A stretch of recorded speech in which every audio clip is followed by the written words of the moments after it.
O Senhor esteja com todos. Ele está no meio de nós. Proclamação do Evangelho de Jesus Cristo segundo Mateus. Glória a vós, Senhor. Naquele tempo, disse Jesus aos seus discípulos: nem todo aquele que me diz, Senhor, Senhor, entrará no reino dos céus, mas o que põe em prática a vontade de meu Pai que está nos céus. Portanto, quem ouve estas minhas palavras e as põe em prática, é como um homem prudente que construiu sua casa sobre a rocha. Caiu a chuva, vieram as enchentes, os ventos deram contra a casa, mas a casa não caiu, porque estava construída sobre a rocha. Por outro lado, quem ouve estas minhas palavras e não as põe em prática, é como um homem sem juízo que construiu sua casa sobre a areia.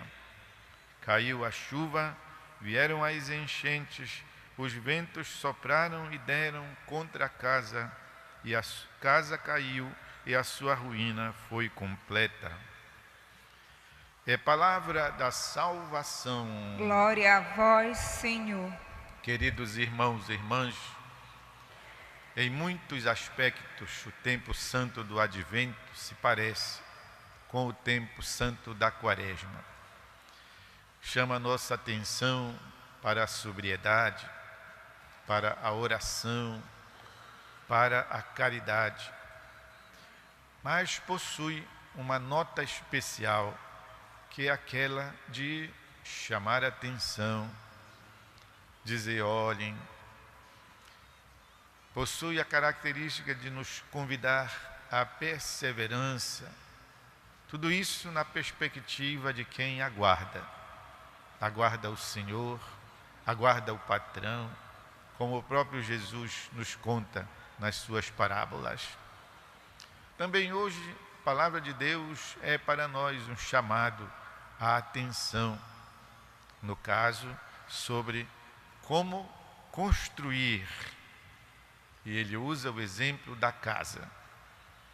Aqui, como a nossa região amazônica possui uma realidade geográfica toda especial, não tem montes, montanhas, pedras grandes, sobre as quais construir casa, construir prédios, construir igrejas, construir conventos, construir, enfim. Nós não encontramos já essas fundações naturais, que por aí, neste mundo de meu Deus, quem já viajou pôde ver como é que então se aproveitam aquelas rochas para se construir, e até por vezes aparece mesmo aos nossos olhos a rocha, um pedaço da rocha, parte da rocha sobre a qual foi construída a casa, a igreja, o convento, os muros. Aqui nós então podemos entender melhor se nós falarmos da fundação, se cava direito, se coloca pedras, se coloca direito o cimento, se faz o concreto com segurança. É a mesma ideia que Jesus quer transmitir. E na nossa cidade, infelizmente, temos lembranças de como, ao faltar isto, ou seja, não ter sido feita a fundação direita, os prédios caíram. Essa é a ideia que Jesus quer exatamente transmitir para nós hoje. Aqui, no pequeno trecho que nós escutamos, é uma parábola que Jesus nos conta. Primeiramente, ele inicia falando do Senhor, Senhor.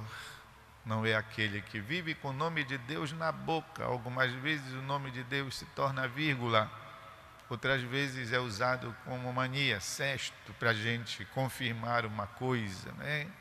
Juro por Deus. Então, Jesus diz que não se deve usar o santo nome de Deus em vão.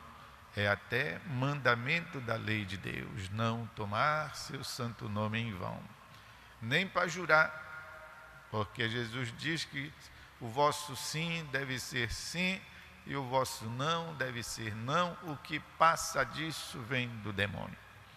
Ou seja, se você jura é porque já não tem segurança naquilo que está dizendo, o seu sim não é verdadeiro, de modo que então você precisa se apoiar sobre alguma coisa, e isso mostra então que a sua palavra é fraca ou que você é um mentiroso. Não se deve então usar o nome de Deus assim, de modo que a gente banalize o nome de Deus. Ele deve estar em nossos lábios para que nós o invoquemos com fé, o invoquemos com confiança e até para que meditemos ou rezemos o nome de Jesus. É assim que nós aprendemos, por exemplo, da narrativa do peregrino russo. Invoca o nome de Jesus. Jesus, tem piedade de mim, que sou um pecador. Portanto, não é nós só estarmos com as palavras de Deus, as palavras do Evangelho, não é estarmos usando continuamente o nome de Deus ou dos santos, mas é o modo de viver que Jesus diz. É aquele que faz a vontade do Pai, que está no céu. E esta vontade nós conhecemos através da palavra. Nós fazemos na nossa vida experiência de crescimento interior, purificação espiritual. Como? Relembramos nosso pecado, relembramos coisas do passado, atualizamos, trazemos para o hoje, confrontamos com a palavra. E aí nós então descobrimos. Se tivéssemos conhecido a palavra antes, à época deste acontecimento, eu não teria feito isto. Hoje eu tenho uma palavra, àquela altura eu não tinha, por isso cometi isso e aquilo. É então o conhecimento da palavra que nos faz agir de modo conforme. Claro, sempre ficará a nossa fraqueza, aquela parte do homem velho em nós, mas nós não estamos preocupados com isso. Nós queremos o seguimento de Jesus, queremos nossa conversão, queremos o bem, já sabemos a estrada, o caminho a ser percorrido, já temos a nossa meta. Fixai o olhar em Jesus, o qual começou e o qual vai concluir em você a fé, a caminhada da fé, diz a carta aos Hebreus. Mantendes firmes o olhar em Jesus, porque Ele é o autor e o aperfeiçoador da fé. Hoje nós já sabemos e por isso buscamos não só invocar o nome do Senhor por mania, mas de fato honrá-lo, buscando viver a sua palavra. Como é bom quando a gente descobre isso desde cedo, desde a infância, desde a juventude. É mais custoso, não é assim fácil, nem é de graça. Requer um maior empenho, requer uma maior preocupação, requer um maior desgaste, sim. Porque viver corretamente conforme a palavra de Deus não é assim simples. Todos os que buscamos fazer isto o sabemos. Incomoda, não nos conformamos, sobretudo quando vemos ou até mesmo praticamos coisas erradas. O nosso coração sofre, a nossa consciência se angustia, não podemos ficar calados ou quietos. Mas é muito bom quando nós conhecemos a verdade e a palavra de Deus desde a juventude.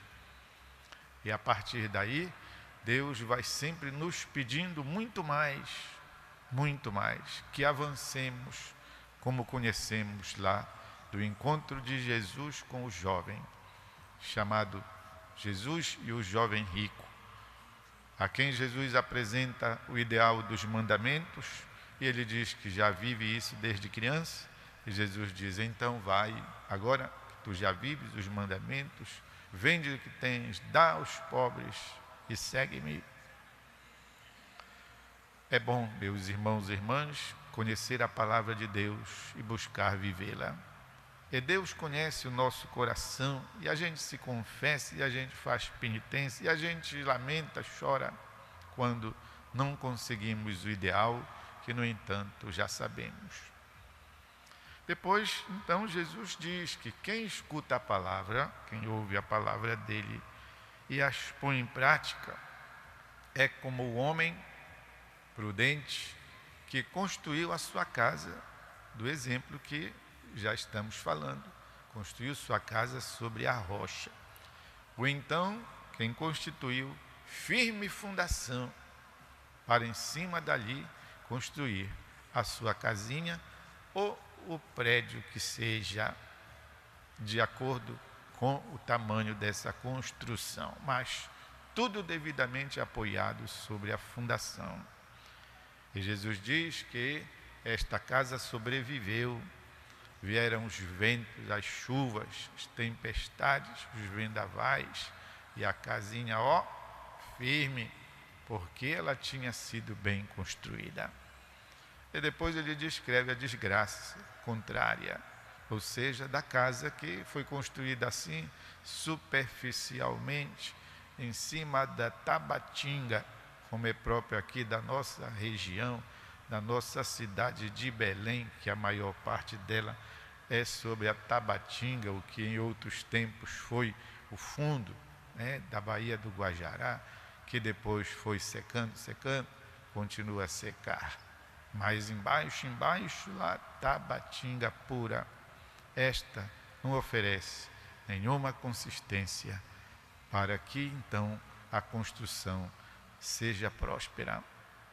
E Jesus até pormenoriza, dizendo qual foi o fim desta pobre casa construída sobre a Tabatinga. É isso?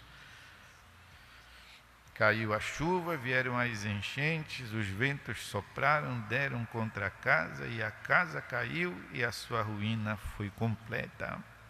Quando lemos isto, toda vez nos faz pensar, nos faz refletir. E é claro, não é para pensar só na casa material, mas é para pensar na nossa vida, na nossa caminhada, nas nossas escolhas, nas nossas decisões, no modo até mesmo cotidiano de conduzir a nossa vida.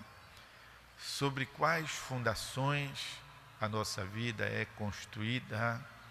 É uma construção sólida? É a palavra de Deus?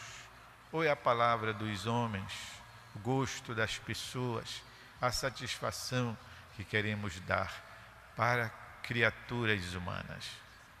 Estamos aí, pois, todos aterrorizados, claro, não só com a queda do avião da Chapecoense, mas também com a lei que quer determinar, pois, a interrupção da vida já no 3º mês da gestação. É alguma coisa que, aos olhos dos crentes, aos olhos das pessoas sensatas, aos olhos daqueles que amam verdadeiramente a humanidade, ficam estarrecidos. Como é que então a vida é medida assim a partir de meses? Então, depois do 3º mês está vivo e até o 3º não está. Deus nos livre, meus irmãos e irmãs. Como e sobre o que construímos a nossa vida?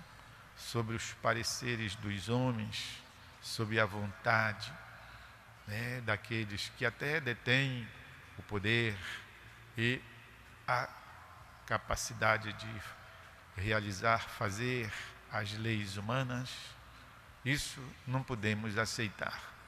Ou a palavra de Deus é o fundamento da nossa vida, ou então nós tendemos, como a casa de que Jesus fala, a conhecer à completa ruína.